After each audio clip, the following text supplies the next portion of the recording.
オンライン雑誌哲学編集人田中と申します。前回に続いて私が書いたこちらの本の内容についてご紹介します。手話は引き続き根本和則さんにご担当いただきます。前回の動画でジョン・マクタガードという哲学者が登場しました。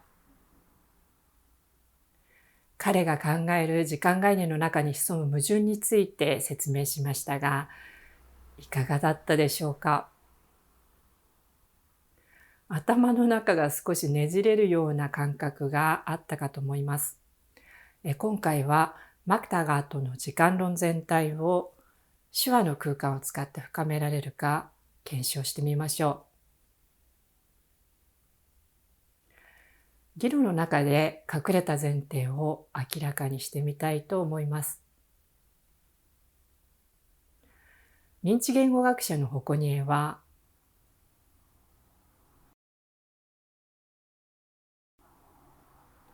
音声言語の言語表現の過程で心の中に作り出される構築物のことを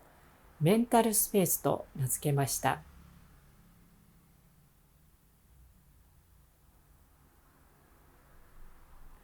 手話言語学の分野では、この目に見えないメンタルスペースを手話空間上に可視化して示す試みがなされています。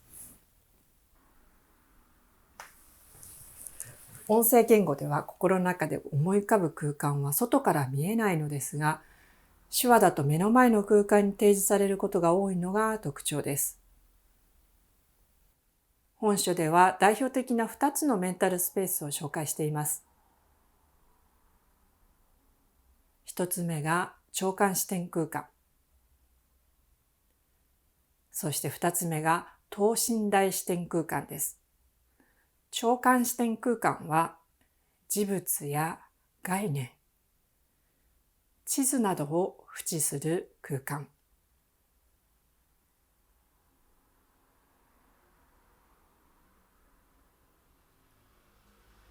等身大視点空間は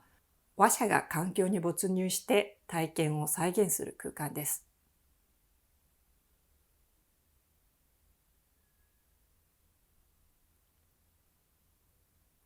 手話ではこれらの空間内での表現が連続的に生み出されて会話が続きます。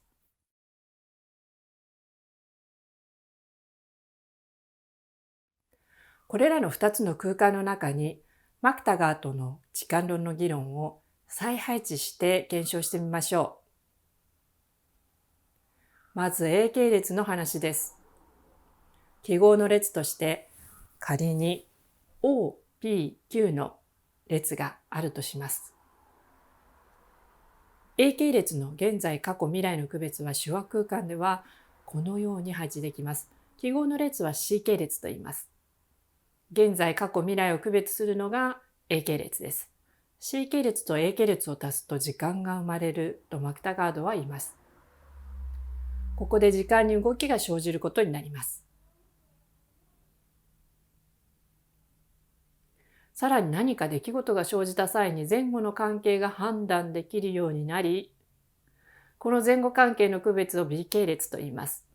しかしここで困ったことが生じます。出来事が変化するには、過去、現在、未来の一つでなければなりませんが、それぞれの出来事は過去、現在、未来のすべてでもあります。この矛盾を避けようとすると、A 系列を2回使ってしまう悪循環に陥ります。別の説明を試みようとしても、観察点そのものが A 系列に含まれ、A 系列が増殖し、無限交代に陥ります。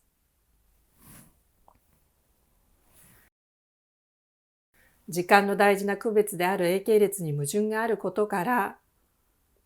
マクタガードは時間は実在しないという結論を導き出したのです。ここまでいかがでしたか？どこか騙されたような、狐につままれたような感じでしょうか？手話空間で改めてよく考えてみると、マクタガードの議論の流れには3つの隠された前提が指摘できます。これらの前提については本書で詳述しましたが、ここで簡単に順番に説明します。まず一つ目について、C 系列の記号列に A 系列の現在、過去、未来を重ねると、出来事が時間軸上動いていくといったところ、ここで動きを見ている主体は、時間が流れる方向を知っていることになります。しかし、現在、過去、未来という言葉を理解するだけで、時間の向きが自動的にわかるわけではありません。小学生に言葉の意味を教えるときに結構苦労する点だからです。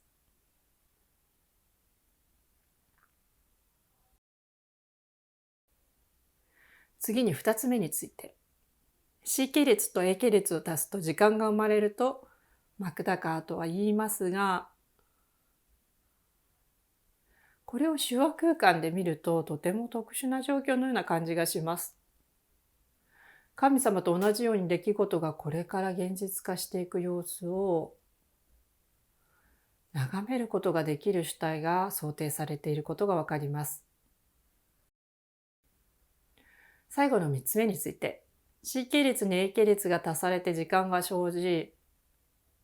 B 系列の前後関係の区別について説明したところも疑問があります。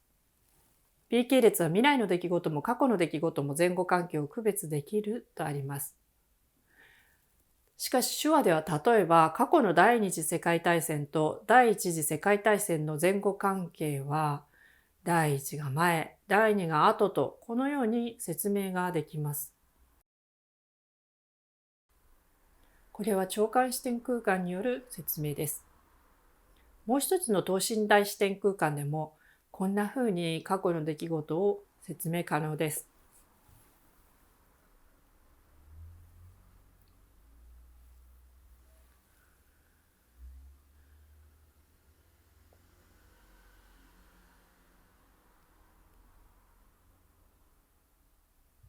しかし、未来のことも同じように説明可能でしょうか？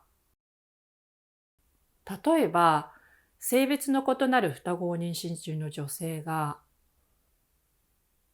等身大視点空間で男の子の次に女の子が生まれるのかな、逆に女の子の次に男の子が生まれるのかな、というふうに経験を想像して説明はできます。しかし、長間視点空間で先に男児出産、次に女児出産、あるいは先に女児出産、次に男児出産のように説明可能でしょうか？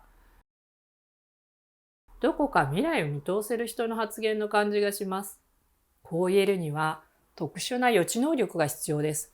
マクタガーとの議論には特殊な能力を持った主体が想定されていて、これが隠れた前提になっているのが手話の空間で明示することができます。